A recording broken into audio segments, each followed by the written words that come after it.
డబ్బు, అనారోగ్యం, ఉద్యోగం, వ్యాపారం, అప్పులతో బాధపడుతున్నారా? మీకోసమే launch your future programme.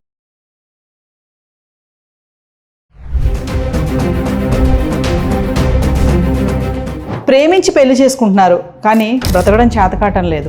Instagram, chatting ఇవన్నీ కూడా బాగుంది అని దాని వెనకాల పరుగులెత్తడం చూస్తున్నాం కదా. మరి అది మన కొంపలు ముంచుతుందన్న విషయం ఎందుకు తెలియటం లేదు? అంతా బాగానే ఉంటుంది, బాగా చదువుకుంటున్నారు, మంచి ఉద్యోగం చేస్తున్నారు.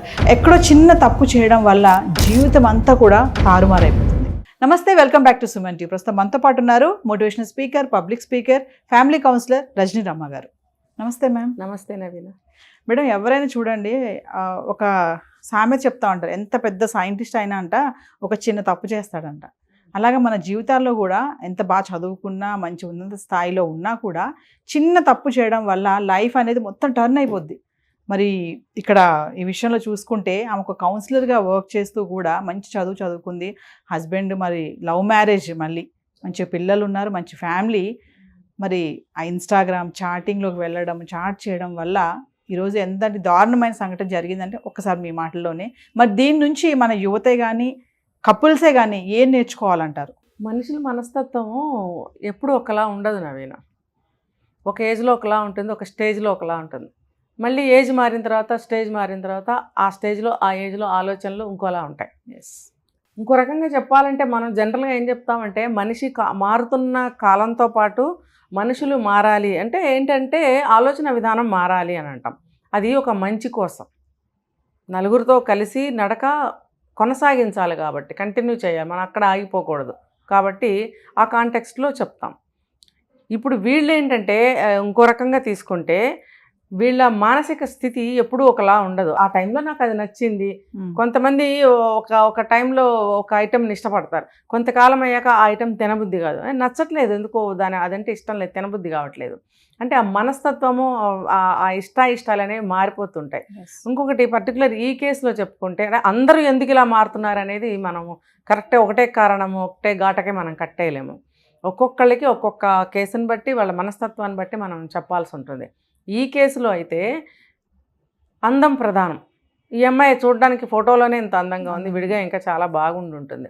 అందం, అహంకారం. నలుగురు పిల్లల్ని ఎందుకు కందో మరి ట్విన్స్ పుట్టుకుంటారు ఆవిడకి, లేకపోతే పుట్టారో మనకు తెలియదు. నలుగురు పిల్లల్ని పుట్టిన తర్వాత కూడా నేను ఇంత అందంగా ఉన్నాను, ఇంత బాగా చదువుకున్నాను, మరి నేనేమో వార్డు కౌన్సిలర్నో ఏదో చెప్తున్నారు కదా, ఇంత హోదా ఉంది నాకు, ఇంత అందం ఉంది, ఇంత చదువు ఉంది, ఇంత పేరుందంటే అహంకారం వచ్చేస్తుంది ఆటోమేటిక్గా.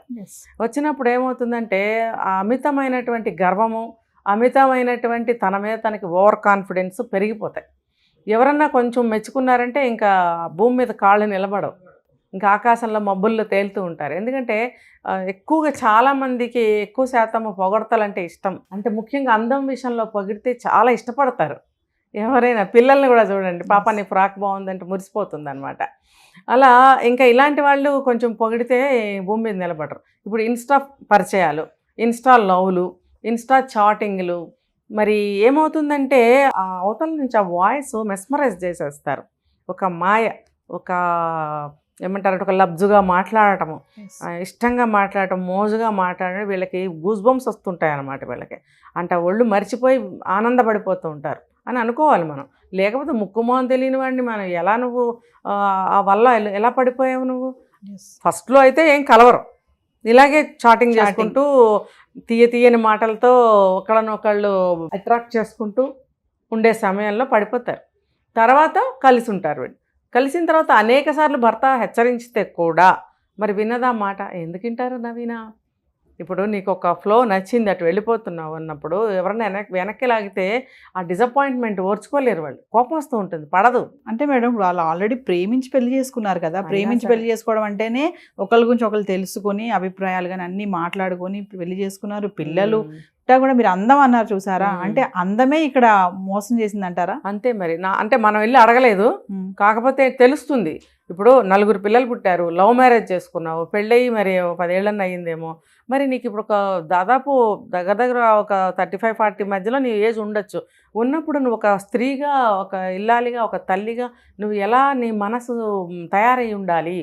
తయారయ్యి ఉండలేదు అంటే నీ మనసు ఎప్పుడు నీ అందం మీద నిన్ను ఎవరన్నా చూస్తున్నారా లేదా, నిన్ను ఎవరన్నా మెచ్చుకుంటున్నారా లేదా, ఇలాంటి ఆలోచనలతో సాగుతూ ఉంటుంది అలాంటి వాళ్ళ మైండ్ సైకలాజికల్గా. అంటే ఒకళ్ళు ఎవరైనా సపోజ్ ఇప్పుడు ఇన్స్టాగ్రామ్ చాటింగ్ చేస్తుంది ఆవిడ, అంటే ఒక కామెంట్ పెట్టారు మీరు చాలా బాగున్నారండి అని అంటే ఇమీడియట్లీ ఆడవాళ్ళ మనసు అనేది కొంచెం మారుతుంది అంటారా మేడం? పొంగిపోతారు. ఫస్ట్ ఆఫ్ ఆల్ మళ్ళీ ఇంకొక మెసేజ్ చేస్తాడా లేదా అని చూస్తారనమాట. తర్వాత ఇంకా ఎవరైనా చేశారా లేదా అని చూస్తారనమాట. అంటే వాళ్ళకి అటువైపు మనసు మొగ్గుతూ ఉంటుంది, ఎవరన్నా నన్ను మెచ్చుకోవాలి, ఎవరన్నా నాతో మాట్లాడాలి అని ప్రేమ కబుర్లు చెప్తుంటే ఇంకా లొంగిపోయింది. మరి ఈ అమ్మాయి మనసుతో అటువంటిది. అందరూ అలా ఉంటారని నేను చెప్పను. ఇప్పుడు కొంతమంది ఎంత పొగిడినా అసలు లొంగరు.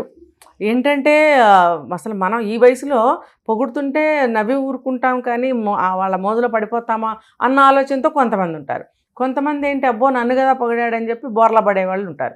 ఈ అమ్మాయి మరి రెండో కోవకు చెందింది అయి ఉండాలి. ఇంకొకటి ఈ అమ్మాయి మనస్తత్వం ఏంటనేది మనకి ఇక్కడ తెలియదు కదా. మేబీ ఈ అమ్మాయి మనస్తత్వం కూడా ఎక్కువ రెక్కలు కట్టుకుని ఎగిరిపోయే మనస్తత్వం ఏమో. మీరు అన్నారు లవ్ మ్యారేజ్ అని చెప్పి, అయితే లవ్ చేసింది అప్పుడు 10 ఏళ్ళు గడిచిపోయింది.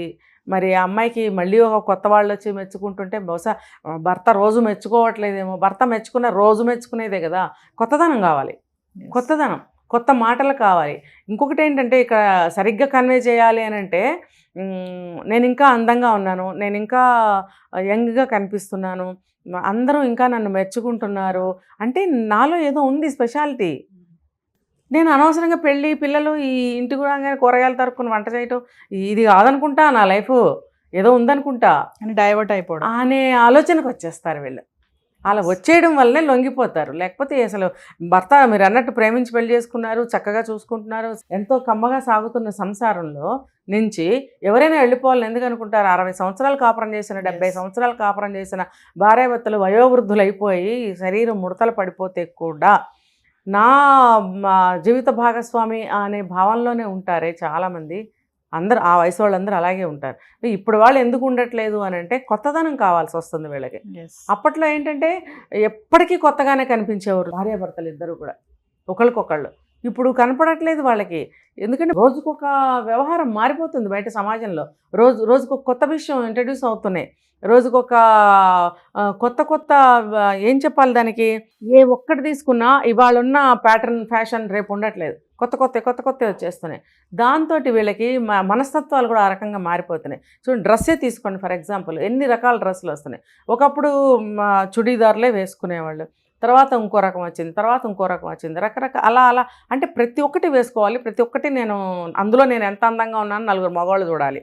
తర్వాత వాళ్ళు మెచ్చుకోవాలని చూస్తారు. బయటకు వచ్చినప్పుడు నేను గమనిస్తాను నవీన, భర్త పక్కన ఉంటాడా, లేదా తండ్రి పక్కన ఉంటాడా, అమ్మ పక్కన ఉంటుంది, పిల్లలు ఉంటారా, పక్కన పెడితే వాళ్ళ చూపులు దేనికో వెతుకుతున్నట్టు ఇలా చూస్తుంటారు. ఎందుకమ్మా? మీరు మీ ఫ్యామిలీని చూసుకోవాలి కదా. బయటకు వచ్చినప్పుడు పిల్లలు పక్కకి వెళ్తున్నారా, భర్త ఎటు వెళ్తున్నాడు, పెద్దవాళ్ళు అమ్మ నాన్న ఎక్కడున్నారు చూసుకుంటూ వాళ్ళతో పాటు వెళ్తుంటాం కదా. లేదు, వీళ్ళు ఎటో చూపులు వెతుకుతూ ఉంటారనమాట. అంటే నన్ను చూస్తున్నారా లేదా 10 మంది మగాళ్ళు.